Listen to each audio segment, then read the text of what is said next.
Well, welcome to the Coach's Corner. Hi, I'm Frank Barbehenn, and I will be your discipleship coach this week. In the last video, we laid out the tough side of suffering and what it does to us and how it robs us of our happiness and puts us behind the eight ball. We want to look at briefly how we can climb up and out as disciples of Christ. The first major thing, however odd it may sound, is for us to allow ourselves to grieve, to cry. Whether male or female, the science of the human mind is that we need to cry our emotional pain out. Women tend to have this wisdom built into our culture. Women have the expression, have a good cry. Men don't have the idea of having a good cry, let alone the expression. But as one who has been traumatized, I've been traumatized since my infancy on, the fact is that we have to cry in order to release the pain. The tears that we keep inside functions like intrapsychic superglue and keeps everything globbed together. And when we allow ourselves to cry, it frees up the psyche to shift and to move and to create space for other good things to happen and makes things more fluid, and we're able to move on better. So we have to grieve the suffering that we're going through. The second thing is we then have to answer the question, now what? Now what? Now what do we do with our lives? So on one hand, we have to grieve the self, the loss of the self that we once were. And on the other hand, we have to ask the question, now what? With what I've got now, who do I want to be? What can I create from what I have remaining? And now that kicks in a variety of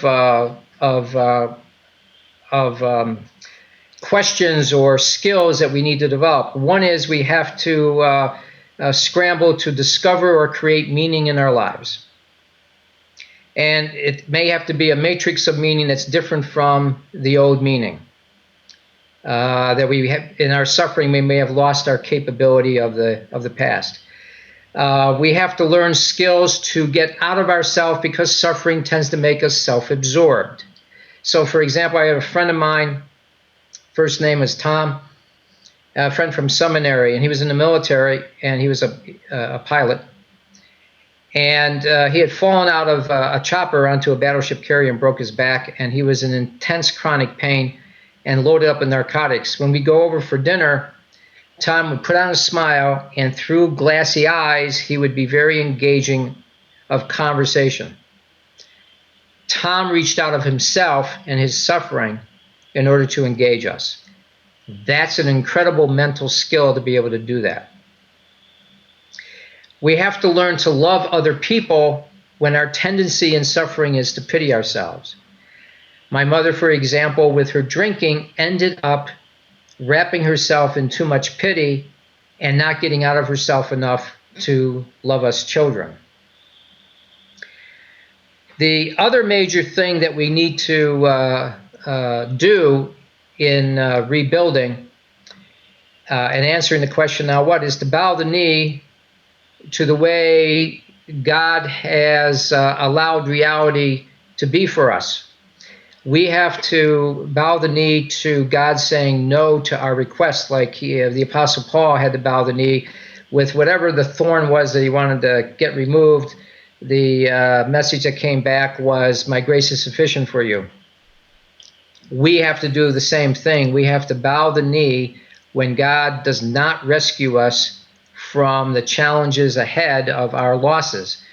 John the Baptist is a wonderful example as well. John shut off his mouth about the king, got himself in prison.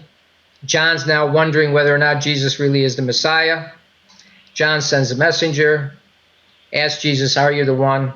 Jesus sends the messenger back saying, yes, I am the one.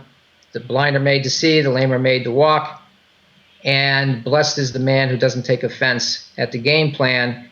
And Jesus allowed John to be beheaded.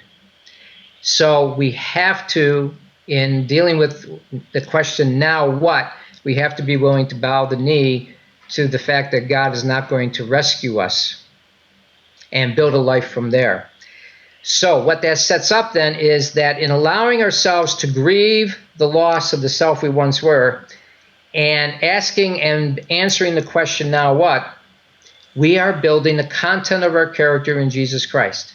And what the Apostle Paul and James was saying is that if we build character, from that character will emerge joy.